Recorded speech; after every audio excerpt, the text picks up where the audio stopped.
More than 40,000 hours of surveillance footage from in and around the Capitol have been withheld from the public. And once you see the video, you'll understand why.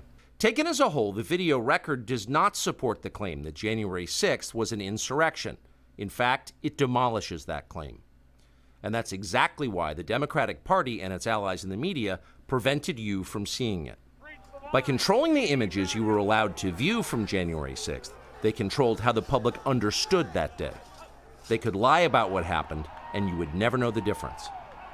Those lies had a purpose. They created a pretext for a federal crackdown on opponents of the Uniparty in Washington. Our office wanted to ensure that there was shock and awe, that we could charge as many people as possible. The first thing you notice from viewing the full video record of January 6th is just how many people entered the Capitol building that day.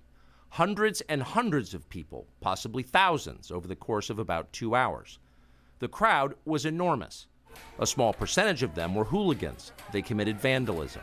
You've seen their pictures again and again.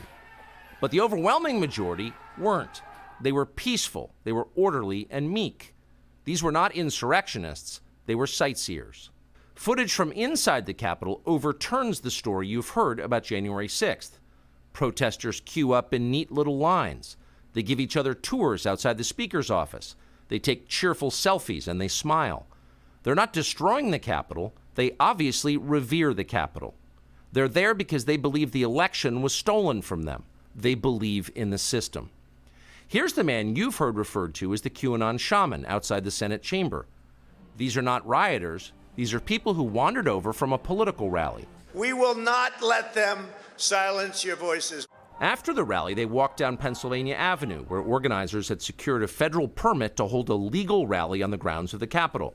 I know that everyone here will soon be marching over to the Capitol building to peacefully and patriotically make your voices heard. Once at the Capitol building, things began to get chaotic. Capitol police officers fired tear gas into the crowd. A few at the front of the herd broke windows. Someone opened the doors, and many hundreds of others just walked in. They're gonna make that the story. Of course, they did make it the story. And at the center of it, the single most famous person arrested that day was a Navy veteran from Arizona called Jacob Chansley, often referred to as the QAnon shaman. The so-called QAnon shaman. QAnon shaman. Someone named Q Shaman. Jacob Chansley became the face of January 6th, a dangerous conspiracy theorist dressed in outlandish costume who led the violent insurrection to overthrow American democracy. For these crimes, Chansley was sentenced to nearly 4 years in prison, far more time than many violent criminals now receive. What did Jacob Chansley do to receive this punishment?